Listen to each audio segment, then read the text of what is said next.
Halo teman-teman, selamat datang di Ngopi Ngobrolin IP.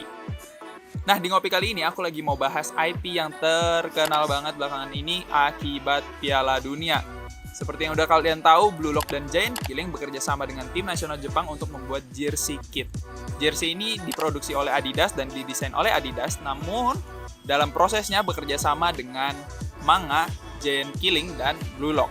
Aku sendiri akan lebih banyak membahas tentang Blue Lock karena Blue Lock setelah terjadinya kemenangan Jepang atas Jerman 2-1 pada Piala Dunia 2022, IP-nya sangat mencuat tinggi alias populer di kalangan remaja dan bahkan bisa disandingkan dengan Haikyuu. Banyak orang yang membanding-bandingkan Blue Lock dengan Haikyuu, dimana kita tahu bahwa Haikyuu adalah IP yang sangat populer. Nah, aku akan membahas kenapa menurut analisa aku Blue Lock bisa menjadi IP yang populer belakangan ini. Ada 3 alasan. Langsung aja kita yang pertama.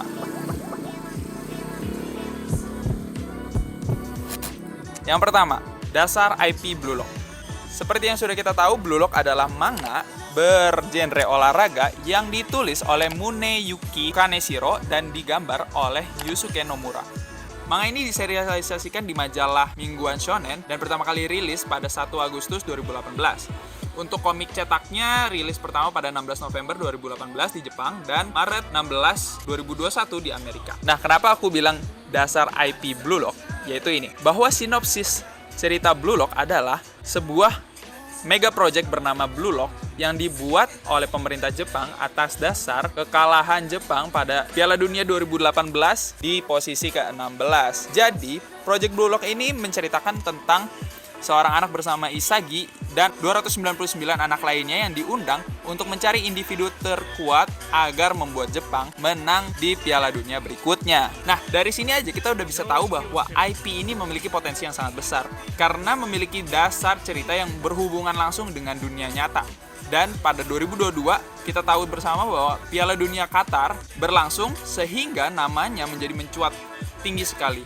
Hal ini juga yang akhirnya membuat kolaborasi antara Blue Lock dengan tim nasional Jepang lebih membuahkan hasil manis dibandingkan Giant Killing. Karena pada dasarnya IP Blue Lock ini memiliki cerita yang berhubungan langsung dengan Piala Dunia. Sehingga saat tim nasional Jepang menang melawan Jerman menggunakan jersey yang bekerja sama dengan Blue Lock, jadi saat aku ngedit video ini ternyata Jepang menang melawan Spanyol yang membawanya masuk ke 16 besar Piala Dunia. Dan Jerman yang kalahkan sebelumnya akhirnya out dari 16 besar dan hal itu tentu saja direaksikan oleh warga internet yang membuat banyak teori kembali soal Blue Lock. Lanjut. Perbincangan di sosial media meledak dan Blue Lock naik daun. Alasan kedua, relatability. Hampir setiap karya yang tercipta itu membutuhkan relatability, alias perasaan terhubung atau keterhubungan dari karya kepada penikmat karya atau keadaan di dunia nyata dari si penikmat karya. Termasuk di Blue Lock ini, seperti yang kita tahu kisah dasarnya adalah Piala Dunia, project yang berlangsung karena Piala Dunia, sehingga saat 2022 langsung aja IP ini melonjak tinggi. Terlihat dari tren hashtag Blue Lock yang di Twitter trending di berbagai negara, sehingga menjadi obrolan yang manis di sosial media. Kita ketahui sekarang bahwa sosial media sangat merajai perbincangan di dunia ini. Apapun informasinya bisa berputar sangat cepat di dunia maya, sehingga orang-orang banyak membahas seperti Blue Lock is real atau Project Blue Lock akhirnya berhasil. Jepang bisa mengalahkan Jerman kayak gitu.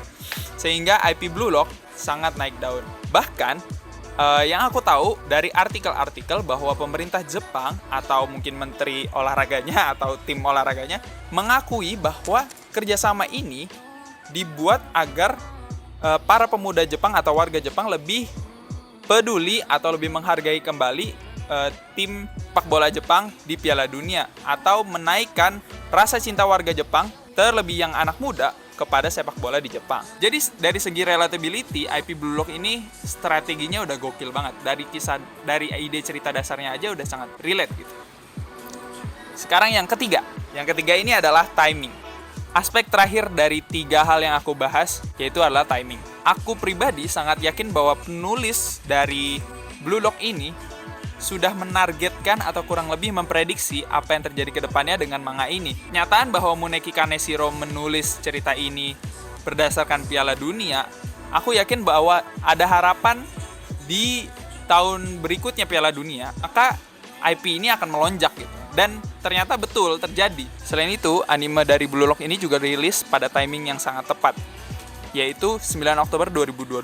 Aku yakin ini bukan suatu hal yang kebetulan, karena setelah 4 tahun manga ini berjalan, kenapa baru sekarang animenya rilis? Aku yakin karena ini adalah perhitungan timing yang tepat, yaitu bertepatan pada Piala Dunia 2022. Pasti ada strategi yang dimainkan di belakangnya, yaitu timing.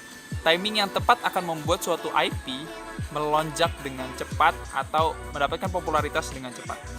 Dan benar saja pada 9 Oktober 2022 akhirnya anime ini rilis dan langsung dilisensi oleh berbagai media platform layanan streaming seperti Netflix, Crunchyroll, Ikiyi, Animax Asia, Bilibili, dan Media Link. Dan dari hal-hal yang aku sebutkan tadi, akhirnya Blue Lock menjadi IP yang dilirik oleh banyak orang dan banyak brand-brand tentunya. Manga ini pernah menang di acara Kodansha Manga Award ke-45 dalam kategori shonen di tahun 2021. Dan manga ini sudah terjual lebih dari 12 juta kopi di tahun 2022. Lalu animenya tayang di berbagai negara, juga kerjasama dengan banyak brand seperti Pizza Hut, jam tangan, berbagai merchandise, banyak banget merchandise, bahkan membuka sebuah pop-up store dan cafe di Tokyo.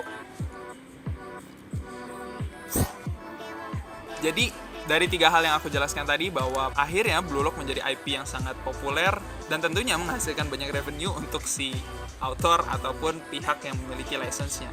Oke, segitu dulu pembahasan IP Blue Lock kali ini.